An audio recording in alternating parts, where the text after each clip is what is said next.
আলুর চপটা এভাবে তৈরি করলে সবথেকে বেশি টেস্টি হয়। আজকে সেই রেসিপিটাই শেয়ার করছি। আমি প্রথমে কিছু আলু সিদ্ধ করে নিয়েছি, এখন ম্যাশ করে নিচ্ছি। আমি হাতের সাহায্যে খুব ভালো করে চটকে চটকে ম্যাশ করে নিচ্ছি। আলুটাকে এমনভাবে ম্যাশ করতে হবে যাতে আলুর ভেতরে কোনো ধরনের গুটি না থাকে। তো আলুটাকে ম্যাশ করে নিয়েছি। এখন নিয়ে নিচ্ছি রান্না করা মুরগির মাংস। আমি মুরগির মাংস রান্না করেছিলাম, সেখান থেকে মাংস দেখে দেখে কয়েক পিস মাংস উঠিয়ে নিয়েছি। এখন মাংসের ভেতরে যে হাড্ডি আছে সেগুলোকে বাদ দিয়ে দিচ্ছি। মাংসগুলোকে ছোট ছোট করে হাত দিয়ে টুকরা করে করে নিচ্ছি। এখন মাংসগুলোকে খুব ভালো করে আলুর সাথে ম্যাশ করে নিতে হবে। এখন দিয়ে দিচ্ছি পেঁয়াজ কুচি 2 টেবিল চামচ, কাঁচামরিচ দিয়ে দিয়েছি 2-3টা, ধনিয়া পাতা কুচি দিয়ে দিয়েছি, ভাজা জিরার গুঁড়া আধা চা চামচ, কোয়াটার চা চামচ করে আদা রসুন, আর দিয়ে দিয়েছি গরম মশলার পেস্ট, সামান্য একটু চিলি ফ্লেক্স দিয়ে দিয়েছি, লবণ দিয়ে দিয়েছি পরিমাণ মতো, আর দিয়ে দিয়েছি 1 টেবিল চামচের মতো পেঁয়াজ বেরেস্তা।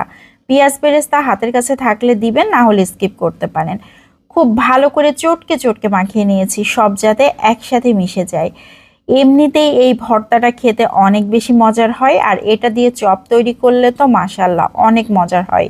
এখন হাত খুব ভালো করে ধুয়ে হাতে তেল মেখে নিয়েছি, ছোট ছোট টুকরা করে চপের শেপ দিয়ে নিচ্ছি। আমরা সাধারণত চপ গোল গোল করে তৈরি করি, আমি আজকে সেভাবেই তৈরি করছি। এখানে চিকেন ব্যবহার করা হয়েছে, এই জন্য এর টেস্টটা অন্য লেভেলে চলে যাবে, এত বেশি স্বাদ হয়। এমনিতে আলুর চপ তৈরি করলে কিন্তু খুব একটা মজা হয় না, এভাবে যদি তৈরি করা হয় তাহলে অনেক বেশি মজার হয়। তো আমি এখন বেসন নিয়ে নিয়েছি 1.5 কাপের মতো, কর্নফ্লাওয়ার দিয়ে দিয়েছি 2 টেবিল চামচ, বেকিং পাউডার দিয়েছি আধা চা চামচ, কালো জিরা আধা চা চামচ, লবণ দিয়ে দিয়েছি আধা চা চামচ, হলুদ গুঁড়ো কোয়াটার চা চামচ, মরিচের গুঁড়ো আধা চা চামচ।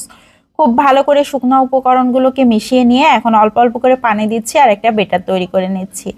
এই বেটারের মধ্যে কালো জিরাটা দিলে আমার কাছে খুবই ভালো লাগে, এই জন্য আমি ব্যবহার করেছি। এখন দিয়ে দিলাম 2 টেবিল চামচ গরম তেল। তেলটা হালকা গরম করে দিলে সব থেকে ভালো হয়, যখন ভাজবো তখন কিন্তু খুব একটা তেল টেনে নেবে না আর খুবই মুচমুচে হবে।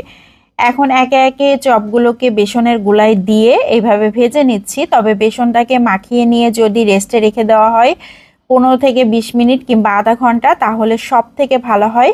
চপগুলো খুবই সুন্দরভাবে ফুলে উঠবে আর খুবই ক্রিস্পি হবে। বাইরের আবরণ খুবই ক্রিস্পি, ভেতরটা জুসি থাকবে, খেতে কিন্তু মাশাআল্লাহ অনেক মজার হয়। এই চপগুলো তৈরি করে যদি 4-5 ঘন্টা রেখেও দেওয়া হয় তাহলেও কিন্তু এরকম মুচমুচে থাকবে। তো আমি একে একে তেল ঝরিয়ে উঠে নিচ্ছি।